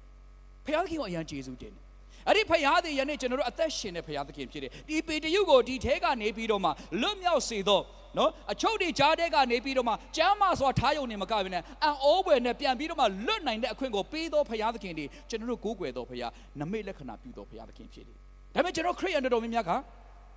မယုံကြည်ကြတော့ဘူးဘာဆိုတော့အတုအနာရောဂါငိမ့်ခြင်းတွေလည်းအများကြီးခရစ်ယာန်တွေကရှိလာတာကိုနော်ဟိုတနေ့ကကျွန်တော်တချို့ဆိုတော်တော် share ကြတယ်တွေ့တယ်ကျွန်တော် comment ပေးရင်လည်းပဲမကောင်းဘူးပြန်ဖြစ်မှာဆိုလို့နော်ဆိုတော့ကျွန်တော်ကအဲ့လိုမျိုး comment ပေးခြင်းအပြင်ဒုက္ခရောက်ဘူးလို့ဆိုတော့အာဖရိကတယောက်ဆိုသူလက်ကဒီလိုမျိုးလေနော်ဒီအထူကြီးလေနော်တချို့ဆိုတွေ့ကြမယ်ထင်တယ်ဆူတောင်းပြတဲ့ခါမှာဆိုရှည်သွားတယ်ရေဒီပိုင်းနဲ့လောင်းပြတယ်အဲ့ဒီလူကအမှန်ဆိုရင်လှုပ်ရှားတဲ့လူနေရာတိုင်းမှာသူ့ကိုခေါ်လို့ရတယ်တစ်ခါခေါ်ရင်$200ပေးရတယ်နော်အဲ့ဒါကြောင့်နမိတ်လက္ခဏာပြုတယ်လို့ hallelujah hallelujah ဆိုပြီးတော့ဆူတောင်းပြတော့ ဆိုပြီးတော့ဖူးပြန်ဖြောက်ခိုင်းတယ်နေရာတိုင်းမှာတွေ့ရတယ်ဆိုတော့အရင်ကတည်းကကျွန်တော်က research လုပ်ထားတော့သိတယ်ဒါပေမဲ့ comment မပေးတော့ဆို comment ပေးလို့ကျွန်တော်ကဘယ်လောက်ထိဒုက္ခရောက်ဘူးလဲဆိုတော့လွန်ခဲ့တဲ့နှစ်မကြာသေးခင်ကအခုလည်းပဲကျွန်တော် live မှာဆိုအဲ့လူကြည့်ကောင်းကြည့်နေကျွန်တော်ကတောက်လျှောက်လိုက်နေတဲ့လူရှိတယ်နော်အဲ့လူကနေပြီးတော့ဘာတင်လဲဆိုတော့ဒီ bless the Lord my soul အာဖရိကကတယောက်ကဒီ American Idol မှာလာပြိုင်တယ်လို့နဲ့လေနော်သူက background တွေဖျောက်ပြီးတော့မှသူကနဲ့သူနဲ့ background လုပ်ပြီးတာအဲ့ဒါကိုတင်လာတာဟာလူတွေက hallelujah တဲ့ American Idol မှာတော့မှဒီကောင်ကဒီလိုချီးမွမ်းနေတယ်ဟာ praise the Christian တွေ share ကြတာထောင်းနဲ့တောင်းနဲ့ကျွန်တော်ကတော့တိုက်ရိုက်အဲ့လို share တဲ့လူမဟုတ် research လုပ်တယ်ဒီလူကတကယ်ဆိုသလားတကယ်ဟုတ်သလားသူများတွေဘာပြောလဲဆိုတော့ YouTube ဒီမှာဒါဆို Google မှာရှာကြဒီလူကအတုပြန်ဖြစ်နေတာအမှန်ကတော့ तू ကအဲ့မှာတကယ်ပြိုင်နေတာမဟုတ်ဘူး तू ကနဲ့ तू နဲ့လှုပ်ရှားတာအဲ့နဲ့ကျွန်တော်ကဘာဖြစ်တော့ဒါမကောင်းဘူးဆိုရင်ကျွန်တော်က comment ပေးလိုက်ပြီးတော့ကျွန်တော်ကလည်းရေးလိုက်တယ်ဒါဒီအစ်စ်မဟုတ်ကြမဟုတ်ပါဘူးလို့ချီးမွမ်းတာတော့ကောင်းပါတယ်လို့ဒါပေမဲ့ तू ဒီပြိုင်နေတာမဟုတ်ပါဘူးသွားရေးမိတာဗျာအဆူလဲခံရတယ်ပြီးတော့မှမကြသေးဘူးလွန်ခဲ့တဲ့တစ်နှစ်ကနော်ကျွန်တော်တို့ဒီရေပေးတွေဘာတွေဖြစ်လာတဲ့ခါကျတော့ဆရာတပါးတွေအိဝံဂေလိတွေဟောအဲ့ဒီအကြောင်းလည်းကျွန်တော်ရေးလိုက်တယ်အဲ့ဆရာကကျွန်တော်လုံးဝမကြည်နဲ့တော့ဟိုတလောကမှာကျွန်တော်စာပို့လာခမများတဲ့ဆရာကြီးပဲတဲ့အခုငါပတ်ဆက်လို့ငါ့ကိုမင်းပို့ပေးတဲ့ဟာतू ကဟိုအဟက်ခံရတယ်ထင်တယ်လို့ဒီဆရာအဟက်ခံရတယ်ထင်တယ်ကျွန်တော်ကပြန်ပြီးတော့ဘာကိစ္စလဲဆိုမင်းကတဲ့ငါရဲ့ဗီဒီယိုတုန်းကလည်းနေအဲ့လိုလုပ်တယ်အခုလည်းပဲဘာဖြစ်နေမြတ်တဲ့နာမည်ကြီးယူထားတယ်ဟာကျွန်တော်တော့လန့်သွားတယ်အဲ့ဒါကြောင့်အခုလည်းပဲ comment မပေးတော့တာနော်ဒီလက်ကိစ္စတယ်ဆိုအဲ့လိုတွေလုပ်တယ်ဆိုတော့ကိုယ့်ကိုနော်ပတ်စံလာပေးတွေပါလာလုပ်လို့တာနော်ပို့တင်ကိုတက်တာ KP နံပါတ်တွေပါနေဒီမှာပတ်စံဘယ်လောက်ထည့်ပေးတယ်အခုဘာပညာလုပ်ရမယ်ဆိုတော့ online မှာကြောက်ရတယ်ဒါပေမဲ့ပြောပြချင်တာကအဲ့လိုမျိုးအတုတစ်ခုတစုံတရာကိုတွေ့လို့အစစ်တွေကိုကျွန်တော်မေ့လို့မရဘူးဘုရားသခင်ကနမိတ်လက္ခဏာတွေအခုထိလဲပြုတ်နေတော့ဘုရားသခင်ဖြစ်တယ်ဒါပေမဲ့ကျွန်တော်တို့ကမယုံကြည်တော့ဘာသာတရားထဲမှာဝင်လာတဲ့အခါမှာမလုံဆောင်ကြတော့ဆိုတော့ဒီထဲမှာဘာကိုပြောပြချင်လဲဆိုတော့နမိတ်လက္ခဏာအရှင်ဘုရားသခင်ဓမ္မဟောင်းထဲမှာတွေ့ရသောဘုရားသည်ဓမ္မသစ်ထဲမှာတွေ့ရသောဘုရားဖြစ်တယ်ဒီနေ့ဓမ္မသစ်ထဲမှာတွေ့ရသောဘုရားတွေယနေ့ကျွန်တော်နဲ့ခမည်းနဲ့ကိုးကွယ်တဲ့ဘုရားသခင်ဖြစ်တယ်အာမင်အသက်ရှင်လုံးနမိတ်လက္ခဏာလုံတုံးဖြစ်တယ်အဲ့တော့ဒီမှာဆိုသည့်အတိုင်းပေတရုသည်ပြု၏ပေတရုသည်ထွက်၍လိုက်တော်လေတဲ့ဆိုတော့ကောင်းကင်မှာငါ့နောက်ကိုလိုက်ဆိုတော့သူကလိုက်သွားတယ်အဲ့တော့ဒီနေ့မှာဒီကျမ်းပိုက်ကိုဖတ်ပြီးတဲ့အခါမှာခွန်အားယူစရာလည်းတချို့တွေကိုပြောပြမယ်ပြီးတာနဲ့ကျွန်တော်တို့အစီအစဉ်ကိုတခြင်းတစ်ပုတ်ဆိုပြီးတော့မှအချိန်ရတယ်ဆိုကျွန်တော်ကအတူတူကအဆုံးသတ်ကြမယ်အံ့ဘွယ်အံ့ဩဘွယ်မြင်ရဖို့ယုံကြည်ခြင်းတိုးရတယ်ယုံကြည်ခြင်းတိုးရတယ်ဆိုတာယုံကြည်သူတိုင်းသိတယ်ကျွန်တော်ယုံကြည်ခြင်းဘယ်လိုတိုးရမလဲပြောပြမယ်ယုံကြည်ခြင်းတိုးခြင်းတယ်ဆိုရင်နာခံခြင်းကိုတိုးရတယ်အာမင်ယုံကြည်ခြင်းတိုးခြင်းနဲ့အစာရှောင်ခြင်းနဲ့ယုံကြည်ခြင်းမတိုးဘူးနော်အိုးရက်40အစာရှောင်ယုံကြည်ခြင်းတိုးမလားယုံကြည်ခြင်းတိုးခြင်းတယ်ဆိုရင်တရက်မှအစာမရှောင်ဘဲနဲ့ဖခင်သခင်ပြောတဲ့အရာကိုတန်းလုပ်ကြည့်လိုက်တော့ကိုကဆေးရုံမှာလူတယောက်ကပြုစုတယ်ဆိုဟဲ့မင်းအဲ့ဒါဆေးပဲမတိုက်နဲ့အဲ့ဒီဆေးမတိုက်ခင်မှာမင်းယေရှုရဲ့နာမနဲ့ဆုတောင်းပေးလိုက်စကားလာရင်အဲ့ဒါကိုချက်ချင်းလုပ်လိုက်နာခံခြင်းတွေယုံကြည်ခြင်းကိုတိုးလို့အကောင်းဆုံးသောလမ်းဖြစ်တယ်အာမင်အဲ့တော့ကျွန်တော်တို့ခရစ်ယာန်တွေကယုံကြည်ခြင်းတိုးရမယ်ယုံကြည်ခြင်းတိုးရမယ်ဆိုပြီးတော့ကျွန်တော်အများကြီးတော့ဟောရဘယ်လိုတိုးရမလဲဆိုတော့မသိကြယုံကြည်ခြင်းတိုးခြင်းတယ်ဆိုရင်သီးသီးမောမောဖြစ်ပေမဲ့ဖခင်စကားကိုလက်တွေ့လုပ်ကြအဲ့တော့အံ့ဩဖွယ်မြင်ရဖို့ယုံကြည်ခြင်းတိုးဖို့လိုအပ်တယ်ယုံကြည်ခြင်းတိုးဖို့ကဘာတိုးရမလဲနာခံခြင်းတိုးရခရစ်ယာန်သက်တာထဲမှာဘယ်လောက်ပဲယုံကြည်ဘယ်လောက်ပဲအစာရှောင်ဘယ်လောက်ပဲကျွန်တော်တို့ကျမ်းစာဖတ်နာခံခြင်းမရှိရင်ဘာနမိတ်လက္ခဏာမှကျွန်တော်တို့မြင်ရမှာမဟုတ်ဘူးဘာမှမြင်ရမှာမဟုတ်ဘူးဆိုတော့လွန်ခဲ့တဲ့လဒီမှာကျွန်တော်ခရီးမသွားခင်တစ်ပတ်နှစ်ပတ်မှာเนาะဒီမှာမှတ်မိကြမယ်တခါမှကျွန်တော်တို့မလုပ်ဘူး praise and worship ကိုလုပ်ရင်းနဲ့အဲ့ဒီမှာအနာရောဂါခံစားတဲ့လူတွေကျွန်တော်ရှေ့ကိုလာခဲ့ပါလို့ကျွန်တော်ပြောတယ်ဆိုတော့အဲ့ဒီမှာเนาะကျွန်တော်ညရောက်ပြီးတဲ့ခါမှာအဲ့တယောက်ကကျွန်တော်စာပို့တယ်နာမည်တော့မပြောတော့ဘူးသူ့မှာအရေးပြားယောဂဖြစ်နေတာဖះเจ้าမလာဖို့ကိုလည်းပဲအဲ့ဒီနေ့မှာတဲ့အရာစဉ်းစားတာဒါပေမဲ့လုံးဝမလာဖို့ပဲတဲ့ဒါပေမဲ့အဲ့ဒီနေ့မနေ့မှာဘာကြောင့်မှမသိအရာနိုးစော်ခံတော့ဖះเจ้าရောက်လာတာတဲ့အဲ့ဒါနဲ့ပဲဆရာကတူးတူးချစ်ချားတဲ့အနာရောဂါခံစားတဲ့လူတွေရှေ့ကိုလာခဲ့ဆိုတော့တခါမှမလုပ်ဘူးတာရှေ့ဆုံးရောက်လာတာတဲ့အဲ့တော့ဖះเจ้าနဲ့ပြန်ရောက်ပြီးတဲ့ခါနောက်တစ်ရက်မှာတဲ့ကြည်စမ်းမအောင်ဆိုသူကဗီဒီယိုဓာတ်ပုံလေးနဲ့ပြပြီးတော့ကောင်းသွားတယ်ဆိုပြောချင်တာကဘာလဲဆိုတော့ကျွန်တော်ယုံကြည်ခြင်းနဲ့အနာရောဂါငြိမ်းခြင်းနဲ့ပတ်သက်ပြီးတော့ယုံကြည်ခြင်းတိုးခြင်းနဲ့နော်ကိုယ့်ရဲ့စီးပွားရေးနဲ့ပတ်သက်ပြီးတော့ယုံကြည်ခြင်းတိုးခြင်းဘုရားသခင်ပြောသလောက်လေးကိုစတင်ပြီးတော့မှနာခံခြင်းတွေယုံကြည်ခြင်းကိုတိုးမြင့်စေသောအရာဖြစ်တယ်ဟာလေလုယာယုံကြည်ခြင်းမရှိရင်ဘုရားရဲ့စိတ်တော်ကိုမတွေ့နိုင်ဘူးတဲ့ဒါပေမဲ့ယုံကြည်ခြင်းရှိရမှာတော့သိတယ်ယုံကြည်ခြင်းတိုးရမှာတော့သိတယ်ဘယ်လိုတိုးရမလဲလို့ဒီနေ့မသိဘူးဆိုရင်ယုံကြည်ခြင်းကိုတိုးပွားစေသောအရာတွေနာခံခြင်းဖြစ်တယ်ဘာကိုနာခံခြင်းလဲဆိုတော့ဘုရားရဲ့စကားကိုနာခံခြင်းဖြစ်တယ်ဟာလေလုယာ ကျမ်းစာထဲမှာပြောပြီးသားစကားကိုလည်းနာခံရတယ်ဖခင်သခင်ပေါ်ပြလာမယ့်အရာကိုလည်းနာခံရတယ်အဲ့လိုနာခံခြင်းအပြင်နမိတ်လက္ခဏာတွေကျွန်တော်တွေ့ရတာဖြစ်တယ်အာမင်ဆိုတော့ကျွန်တော်ပြောပြမယ်ဆိုအချိန်ကသိပ်မရှိလို့နော်အရင်တော့ကျွန်တော်ပြောပြဘူးတဲ့အိမ်ကနေပြီးတော့မှရုံးကိုလာတယ်ဆိုတော့ကားပေါ်မှာကျွန်တော် praise worship တွေဖွင့်တယ်ဩဖခင်ကိုဆုတောင်းတယ်အဲ့နေမနဲ့မှာကျွန်တော်အသင်းသူအသင်းသားတွေကိုလည်းမြင်အောင်တလောက်ကျွန်တော်မြင်ပေါ်လာတဲ့လူတွေကိုဆုတောင်းပေးတယ်ကောင်းချီးအဲ့ခါကျမှကျွန်တော်တို့ရဲ့ဖခင်เจ้าကအခုတော့မရှိတော့တယောက်ကိုဖော်ပြတယ်အဲ့တော့အဲ့မှာဖော်ပြဖခင်သခင်ကစိတ်ထဲမှာဗာပြောတယ်ဆိုတော့နင်းရဲ့ပတ်စံအိမ်မှာရှိတဲ့ပတ်စံဒီကိုလည်းအဲ့လူကိုသွားပေးတယ်ကျွန်တော်ဆိုအဲ့လိုမျိုးအတန်ကြိုင်ဘယ်လိုလုပ်လဲရဖို့ဆိုရင်တော့ဟာလေလုယာလို့ကျွန်တော်ပြောမှာလေဒါပေမဲ့ပေးဖို့ဆိုတော့စာတန်ထွက်သွားယေရှုရဲ့နာမ၌ဆိုတော့သွားပေးရမှာကိုပေးမှမပေးချင်တာတော့ပတ်စံလည်းထည့်လာတာကို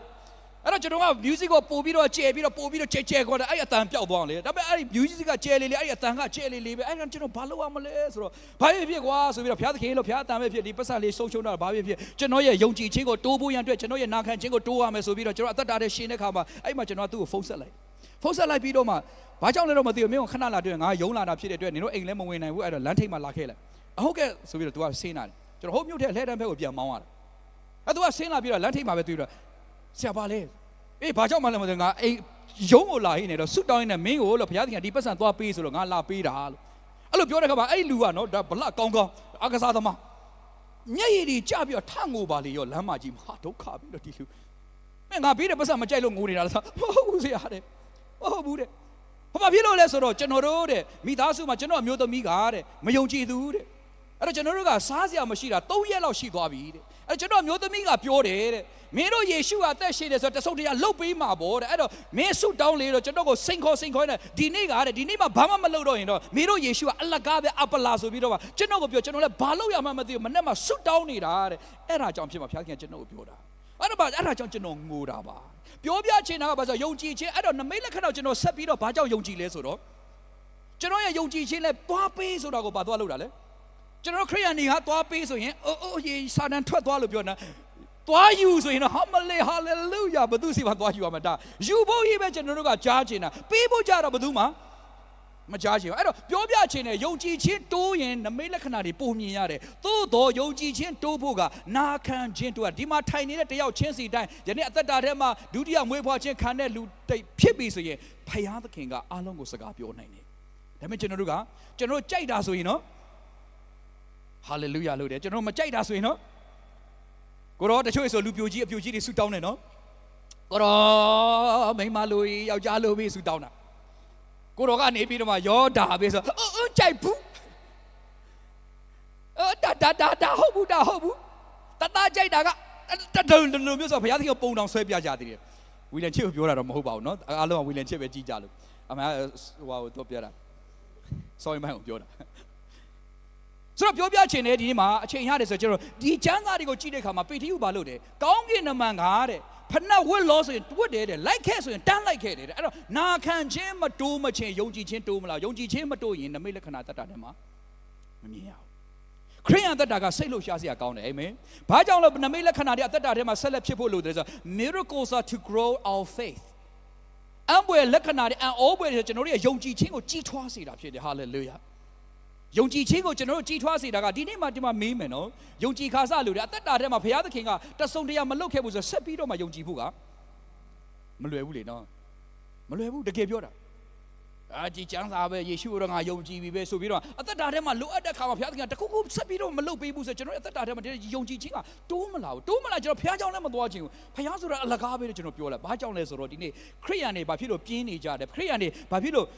့အသက်တာထဲမှာဘာမှမမြင်ရတယ်ဆိုတော့တို့ရဲ့ယုံကြည်ခြင်းကသေနေတယ်။အောဘွယ်နမိတ်လက္ခဏာကကျွန်တော်ရဲ့ယုံကြည်ခြင်းကိုကြီးထွားစေတာဖြစ်တယ်။ဘုရားသခင်ကိုကျွန်တော်ဘာဖြစ်လို့ယုံကြည်ကျွန်တော်နိုင်ငံခြားသွားတယ်ဆိုရင်လူတွေကိုဆုတောင်းပေးတယ်။နော်လူကြီးတွေရောဘယ်သူပဲဖြစ်ဒီနေ့မှာဘုရားသခင်ဓာဖို့ပြတယ်လာခဲ့လို့ဆုတောင်းပေးမယ်လို့ဘယ်လိုပဲဖြစ်ဘယ်တော့ပဲချမ်းသာယေရှုရဲ့နာမနဲ့နော်အမိတ်ပေးတယ်။ဟိုတနေ့ကဆိုကျွန်တော်နော်နောက်ဆုံးမှကျွန်တော်အဲ့လိုဆုတောင်းပေးတဲ့ခါမှာနမိတ်ခါနဲ့ကြုံကြတယ်ကျွန်တော်လန်ဒန်သွားတဲ့ခါမှာကျွန်တော်မလာခင်လေးမှာမထွက်ခင်လေးမှာတယောက်ကနေပြီးတော့ဆရာတဲ့ဆုတောင်းပေးအောင်တဲ့ဘာကိစ္စလဲဆိုတော့ကျမတဲ့ဒီလုပ်ငန်းကိုပိုင်တာတဲ့အဲ့ဒီဟာကျွန်တော်နဲ့လှုပ်တဲ့လူဟာတဲ့သူတို့ရဲ့စတာလင်ပေါင်2သန်းလားမသိနော်2 million ဆိုတော့2သန်းပေါ့2သန်းကိုလိန်တာတဲ့အဲ့ဒါတရားမှုတွေရင်ဆိုင်ရတယ်တဲ့အဲ့ဒါကြောင့်မလို့တဲ့ဖခင်တန်ကိုဆုတောင်းပေးပါဦးဆိုတော့ကျွန်တော်အမလေးအဲ့ဒီဟိုဘယ်လိုတောင်းရမလဲမသိဘူးနော် ဆိုတော့ကျွန်တော်တို့ကအားကြောင့် hallelujah praise the Lord မျက်စိမိတ်နော်ဖုန်းထဲကနေတောင်းရတာနော်လူကျူချင်းမဟုတ်ဖုန်းထဲကနေဗီဒီယိုခေါ်နေတောင်းတာ praise the Lord hallelujah ဆိုပြီးကျွန်တော်ဖုန်းထဲကနေပဲဆုတောင်းပေးတာပြောချင်တာပါလဲဆိုတော့ကျွန်တော်ရဲ့အသက်တာထဲမှာဖခင်သခင်ပြောတဲ့အရာကိုနာခံခြင်းကကျွန်တော်ရဲ့ယုံကြည်ခြင်းကိုကြီးထွားစေတာဖြစ်တယ်ဒီနေ့မိတ်ဆွေဒီနေ့အသက်တာထဲမှာထိုင်နေပြီးတော့မှအသက်တာထဲမှာယုံကြည်ခြင်းကြီးထွားမလာခြင်းကဘာကြောင့်လဲဆိုတော့နာခံခြင်းနဲပါနေလို့ဖြစ်ဖခင်ပြောတဲ့အရာကိုဖခင်ပြောတဲ့အချိန်မှာဖခင်ပြောသလိုလုပ်ရတာဖြစ်တယ်နာခံခြင်းဆိုတာဒါပဲဖခင်ပြောတာကိုဖခင်ပြောတဲ့အချိန်မှာဖခင်ပြောသလိုလုပ်ရတယ်ဖះမပြောသလိုလည်းလုပ်လို့မရဒါကြောင့်မလို့ကျွန်တော်ကျမ်းစာတွေအများကြီးကျွန်တော်ထပ်ရေးပေးထားတဲ့အချိန်ကတော့မရှိတော့ဒါပေမဲ့ကျမ်းစာတွေကိုအကြမ်းဖြင့်ကျွန်တော်ဖတ်ပြီးပြီနော်အပေါ်ရာနေအပေါ်အမြန်လေးနဲ့ရှင်မာသဲ14:31ထဲမှာယေရှုသည်လက်တော်ကိုချက်ချင်းဆန်ရွက်ပေတရုကိုကင်တော်မူလေယုံကြည်ခြင်းအားနည်းသောသူတဲ့အဘဲကြောင့်ယုံမသောစိတ်ဝင်သည်နီဆိုတော့ဒါကဘာကိုပြချင်တာလဲဆိုတော့နော်ယုံကြည်ခြင်းအားနည်းတဲ့လူကိုယေရှုကသွားလို့မမောင်းထုတ်ဘူးကွာယုံကြည်ခြင်းအားနည်းတဲ့လူကိုယေရှုကနမိတ်လက္ခဏာလုပ်ပေးတယ်ဖះဖြစ်တယ်ဟာလေလုယာကျွန်တော်ယုံကြည်ခြင်းအားနေပြီဆိုဘုရားသခင်ရဲ့တဆုံတရားလုပ်ပေးပါဒီနေ့ဆင်းရဲဒုက္ခကြုံတဲ့အခါမှာဆင်းရဲဒုက္ခကြုံရတဲ့အခါမှာယုံကြည်ခြင်းကအားနေလာတယ်အဲ့ဒီအချိန်မှာပထမဘုရားကိုတောင်းပါဘုရားသခင်ရဲ့ဒီယုံကြည်ခြင်းတည်ဆောက်ဖို့ရန်အတွက်ဒီနေ့ဒီဆင်းရဲဒုက္ခနဲ့ပတ်သက်ပြီးတော့ငါဘာလုပ်ရမလဲမေးပါအဲ့တော့ယုံကြည်ခြင်းအားနေတော့ဘဲကြောင့်ယုံမှခြင်းစေတော့ယေရှုကပေတရုကိုပြန်ကယ်တာကိုတွေ့ရတယ်ပြီးတော့ရှင်မာသဲ8:26ထဲမှာကိုတော်ကားတဲ့ယုံကြည်အားနေသောသူတို့အဘဲကြောင့်ကြောက်တတ်သည်နီးတဲ့မေးတော်မူပြီးလေထရွေလေနဲ့ပင်လေကိုဆုံးမတော်မူသဖြင့်တဲ့အလွန်သာရလေဆိုတော့ယုံကြည်ခြင်းအားနည်းတဲ့နေတချို့တွေကကျွန်တော်တို့ထင်တာကလေနော်။အော်ယုံကြည်ခြင်းအားနည်းလို့ထင်တဲ့နမိတ်လက္ခဏာမဖြစ်တာ။မဟုတ်ယုံကြည်ခြင်းအားနည်းတဲ့အခါမှာဘုရားသခင်ကစကားတန်လေးတစ်ခုခုလာလိမ့်မယ်။အဲ့ဒါကိုကျွန်တော်နာခံခြင်းနဲ့လုပ်တဲ့အခါမှာကျွန်တော်ကနမိတ်လက္ခဏာကဖြစ်တာဖြစ်။ဘာလို့ယုံကြည်ခြင်းကကျွန်တော်တို့အသက်တာထဲမှာအရေးကြီးတယ်။ဒါပေမဲ့ယုံကြည်ခြင်းကိုဖြစ်စေတာကြီးထွားစေတာကနမိတ်လက္ခဏာတွေဖြစ်တယ်။ယေရှုကလည်းပဲယုံကြည်အားနည်းတဲ့သူတွေကိုရှောင်မသွားဘူး။အားကြီးတဲ့လူကိုလည်းရှောင်မသွားသလိုအားနည်းတဲ့လူကိုလည်းရှောင်မသွားဘူးအဲ့ဒီအားနည်းတဲ့သူယုံကြည်ခြင်းပိုရက်ကြီးထွားလာအောင်လို့ဘာလုပ်ခိုင်းတာလဲနမိတ်လက္ခဏာပြန်လုပ်ပြီးပြီးတော့ရှင်မာသဲ6:30နောက်ဆုံးယုံကြည်အားနည်းသောသူတို့တဲ့ယနေ့အသက်ရှင်လျက်နက်ဖြန်မီးဖို့ထဲသို့ရောက်သောတောမြက်ပင်ကိုတဲ့ဘုရားသခင်သည်ထိုသို့သောအဝတ်နဲ့ဖုံးလွှမ်းတော်မူလျက်ထိုမြတ်မကသင်တို့ကိုအဝတ်နဲ့ဖုံးလွှမ်းစေတော်မူမည်မဟုတ်လောဆိုဒီမှာကြည့်ပဲဆိုကြမ်းပိုက်တဲ့အများကြီးရှိတယ်ဒါပေမဲ့ဒီသုံးခုပဲကျွန်တော်အချိန်ကြောင်းရွေးပေးတာယုံကြည်ခြင်းအားနည်းသောသူတို့ယုံကြည်ခြင်းအားနည်းသောသူတို့ယုံကြည်ခြင်းအားနည်းသောသူတို့ဒီနေ့ယုံကြည်ခြင်းအားနည်းတဲ့အချိန်မှာလိုအပ်တဲ့အရာကလေအစာများသွားရှောင်ဖို့လည်းမဟုတ်ဘုရားသခင်နဲ့ခဏအချိန်ရဘုရားသခင်ဒီအခြေအနေနဲ့ပတ်သက်ဘာလို့စိတ်ချင်းတယ်လဲတချို့တွေကပြောတယ်နော်အခုဆိုရင်ကဘာမှာပြောနေကြတာငွေကြီးမှာတဲ့ချမ်းသာ Robert Kiyosaki ဆိုတာအားလုံးကသိကြတယ်ဆင်းရဲဖေဖေချမ်းသာဖေဖေစာအုပ်ကိုရေးတယ်လို့သူကတော့မှခရိယန်ဟုတ်လားမဟုတ်လားကျွန်တော်လည်းမသိသူဟာတဲ့ငွေကြီးမှာတိုးပွားချင်ပြီဆိုရင်သူဘာလုပ်လဲဆိုတော့သူ့ရဲ့ငွေရဲ့ရာခိုင်နှုန်း10%ကိုယူပြီးတော့မှတဲ့ဘုရားเจ้าကို10ဖို့တဖို့ပေးတယ်လို့မပြောဘူးနော်မိဘမဲ့ကေဟာတွေကိုသွားလှူပလိုက်တယ်ခက်ခဲတဲ့အခါမှာခက်ခဲတဲ့နေရာကိုကျွန်တော်ကသွားလှူပလိုက်တယ်အဲ့ဒါနဲ့သူ့ရဲ့စီအခုဆိုတော်တော်ချမ်းသာတဲ့လူဖြစ်လာအခုဆိုရင်လည်းနောက်တစ်ခုဗီဒီယိုကျွန်တော်ကြည့်တယ်ဘာတွေ့ရလဲဆိုတော့ချမ်းသာတဲ့လူတွေတဲ့ကမ္ဘာမှာချမ်းသာဆို top 5 တွေကို interview လုပ်တဲ့အခါမှာသူတို့တွေဘယ်လိုနဲ့ငွေကြေးတွေလုံးပန်းတဲ့အခါဘာလုပ်ကြလဲလို့မေးတော့တဲ့သူတို့ငွေကြေးလုံးပန်းတဲ့အခါမှာသူတို့ရဲ့ဝင်ငွေရဲ့10%ကိုယူပြီးတော့မှတဲ့သူတို့တနေရာကိုပေးလိုက်တယ်ဘုရားเจ้าလို့တော့မပြောသူတို့ကယုံကြည်သူတွေမဟုတ်ဘူးဆိုဒီနိယာမကဘုရားသခင်ကတတ်မှတ်ထားတာဖြစ်တဲ့ယုံကြည်သူလိုက်နိုင်ရင်လည်းကောင်းကြီးခံစားရမယ်မယုံကြည်သူလိုက်နိုင်ရင်လည်းကောင်းကြီးခံစားအဲ့တော့ဒီနေ့မှာပြောပြခြင်းနဲ့ယုံကြည်အားနည်းသောသူတို့ကိုမောင်းမထုတ်သောဘုရားသည်ဒီဘုရားသခင်ဖြစ်တယ်ဟာလေလုယာသင်နဲ့ကျွန်တော်ကိုးကွယ်တဲ့ဘုရားသခင်ဖြစ်တယ်ယုံကြည်ခြင်းအားနည်းတဲ့ခါမှာငါရဲ့ယုံကြည်ခြင်းကအလကားပဲလို့အဲ့လောက်ထင်တဲ့အချိန်မှာဘုရားသခင်ကသင်အတွက်တစုံတရာလှုပ်ပေးခြင်းတာဖြစ်တယ်ဟာလေလုယာအဲ့ဒီအချိန်မှာကျွန်တော်ရှေ့ဆက်ပြီးတော့မှသွားဖို့ပြအဲ့ကြောင့်မလို့ယုံကြည်အားနည်းသောသူကိုတဲ့ကိုတော်ကမမောင်းထုတ်ဘူးယုံကြည်ခြင်းတည်ဆောက်ဖို့အံ့ဖွယ်ပြုပေးတတ်တဲ့ဘုရားသခင်ဖြစ်တယ်ဒါကြောင့်မိတ်ဆွေဒီနေ့မှာဆင်းရဲဒုက္ခတွေကြုံနေရလို့လူအနေနဲ့မဖြေရှင်းနိုင်တဲ့ကိစ္စတွေကြုံနေရတော့ယုံကြည်ခြင်းအားနည်းနေပြီဆိုရင်ဘုရားသခင်ထံကတစုံတရာကိုမျှော်ပါအာမင်တစုံတရာကိုမျှော်လင့်ပါတစုံတရာဘုရားသခင်ကတိဆောက်လိမ့်မယ်ခင်ဗျာယုံကြည်ခြင်းကိုဒါကြောင့်မလို့နောက်ဆုံးအနေနဲ့ဒီဟာလေးကိုပြောပြခြင်းနဲ့အံ့ဩဖွယ်အတွက်ပြန်ယုံကြည်ပါမိတ်ဆွေအသက်တာထဲမှာအံ့ဩဖွယ်တွေအတွက်ပြန်ပြီးတော့မှယုံကြည်ပါကျမ်းမာခြင်းအတွက်ပြန်ပြီးတော့မှယုံကြည်ပါမိသားစုဒီကျွန်တော်အဆင်ပြေလာဖို့ရတဲ့ပြန်ပြီးတော့မှယုံကြည်ပါဒီဘုရားသခင်ကအသက်ရှင်တဲ့ဘုရားသခင်နမိတ်လက္ခဏာလုပ်တဲ့ဘုရားသခင်ဖြစ်တဲ့ရဲရင်တဲ့ဆုကိုတောင်းစေခြင်းကျမ်းစာထဲမှာကျွန်တော်ပြောပြမယ်ဆိုအများကြီးနော်ယောရှုတို့ဆိုရင်ကိုတော်တဲ့နေကိုရပ်ပေးပါအောင်အဲ့လိုမျိုးဆုတောင်းချက်တွေကတော်တော်ခက်တဲ့ဆုတောင်းချက်အဲကြောင့်ရဲရင်တဲ့ဆုကိုတောင်းပါလူနေနဲ့မဖြစ်နိုင်တဲ့ဆုကိုတောင်းပါတိတ်ကလေးမတောင်းပါနဲ့ကြဲကြဲတောင်းပါဟာလေလုယာဘာလို့တိတ်ကလေးတောင်းတာကိုဘုရားသခင်ကနေပြီးတော့တိတ်ပြီးတော့မှမယုံကြည်လို့တိတ်တောင်းတာနော်ယောရှုကတောင်းတဲ့အခါမှာကဲဘုရားနေကလေးရပ်ပေးပါလားအဲ့လိုမဟုတ်ဘူးနော် ကျွန်တော်ဒီမှာအားလုံးကိုကျွန်တော်တို့ရဲ့ယုံမှာလည်းပဲအခုကအတန်ကြဲကြဲဆုတောင်းတာကိုလက်ကျင်ပေးနေတယ်ဘာလို့ဆိုတော့ယုံကြည်သူတွေကစကားပြောနေတာကဲဆုတောင်းကြဆရာမဆုတောင်းပါဆရာကိုရရှိမြတ်ထမင်းမစားခင်စကားတွေပြောဟာလာကဲနေဆုတောင်းလိုက်ဟုတ်ကဲ့အတန်အောင်မကြားတော့ဆိုတော့တိုးတိုးမလဲရဲရဲနဲ့ဆုကရဲရဲနဲ့ဆိုတာသိနော်ရဲရဲနဲ့ဆိုတာချင်းသိတွေអော်ရင်အဲ့လိုမអော်လေနော်ဝါអော်တာလေမဟုတ်လားအဲ့ဒါရဲရဲနဲ့အတန်လို့ခေါ်တယ်တော့မရဲမရဲအဲ့လိုអော်တာအဲ့တော့ကျွန်တော်ကဘာဆုတောင်းမလဲဘုရားခင်နမိတ်လက္ခဏာကိုမြင်ဖို့ရတဲ့ယုံကြည်တယ်ဆိုတာပြဖို့ရတဲ့ရဲရဲနဲ့ဆုကိုတောင်းပါဟာလေလုယာသူများတွေကဟာနေတော့ဒုက္ခရောက်တော့မှပြောတယ်ကတော့ဘုရားသခင်ကွယ်ကာလိမ့်မယ်ဆိုကြဲကြဲလေးနဲ့ပြောလိုက်ဟာလေလုယာအဲ့ဒီအရာတွေကိုဘုရားသခင်ကတတိပြုမိပြီးတော့တင့်ကိုကယ်ဖို့ရတဲ့ရောက်လာမျော်လင့်တဲ့ယုံကြည်ခြင်းကြောင့်နာခံခြင်းကိုတိုးစေပါဒါကြောင့်ဒီမှာရှိတဲ့ညီကောင်မောင်နှမတွေအချိန်ကမရှိတော့တဲ့အတွက်ဒီနေ့အားလုံးမတည့်ပြီးတော့ကျွန်တော်ဆုတောင်းပေးခြင်းနဲ့ဟာလေလုယာနမိတ်လက္ခဏာတွေပြန်လည်ပြီးတော့မှယုံကြည်ရအောင်အာမင်နမိတ်လက္ခဏာတွေဘုရားသခင်ကိုပြန်လည်ပြီးတော့မှယုံကြည်ကျွန်တော်တို့ဘုရားဟာအသက်ရှင်တဲ့ဘုရားသခင်ဖြစ်တယ်ယနေ့ကြီးမြတ်တဲ့ဘုရားသခင်ဖြစ်တယ်ယုံကြည်ခြင်းရှိတဲ့နေရာမှာဘုရားသခင်ကနမိတ်လက္ခဏာလုပ်တယ်ယုံကြည်ခြင်းရှိလာဖို့ကကျွန်တော်နာခံခြင်းလိုအပ်တာဖြစ်တယ်အားလုံးပဲမျက်စိမှိတ်ရအောင်ဟာလေလုယာကိုတော်ဘုရားယေရှုတင်နေဒီနေ့မိတ်ဆွေရဲ့တက်တာထဲမှာအားလုံးမျက်စိမှိတ်ထားပါဘယ်သူမှဘယ်ကောင်မှမကြည့်ပါနဲ့ဟာလေလုယာမိတ်ဆွေယုံကြည်ခြင်းအားနည်းနေတယ်လို့ထင်နေတယ်ဆိုရင်ဒီနေ့ကျွန်တော်ဒီကနေပဲဆုတောင်းပေးမှာဖြစ်တယ်နမိတ်လက္ခဏာအတွက်တစုံတရာလိုအပ်နေတယ်ဒီနေ့ဘုရားသခင်ကသာမပြုတ်ဘူးဆိုရင်ကျွန်တော်ကျမတို့ဟာပြိုလဲရတော့မယ်ဆိုတဲ့အဆင့်ဖြစ်နေတယ်ဒီနေ့ဘုရားသခင်ထံကနမိတ်လက္ခဏာတစုံတရာကိုလိုအပ်နေတဲ့သူရှိတယ်ဆိုရင်ယေရှုပြုရရှိတဲ့နေရာနဲ့လက်ထောင်ပေးပါကျွန်တော်ဒီကနေဆုတောင်းပေးမယ်ဟာလေလုယာဘုရားသခင်ထံကနေတစုံတရာကိုနမိတ်လက္ခဏာလိုနေတယ်လူအနေနဲ့မဖြစ်နိုင်တဲ့အရာဖြစ်တယ်ဟာလေလုယာ praise the lord ယေရှုတင်နေဟာလေလုယာကိုရောရှင်ဘုရားဒီနေ့လက်ထောင်တဲ့သူတယောက်ချင်းစီတန်ကိုရောရှင်မြင်တာဖြစ်တယ်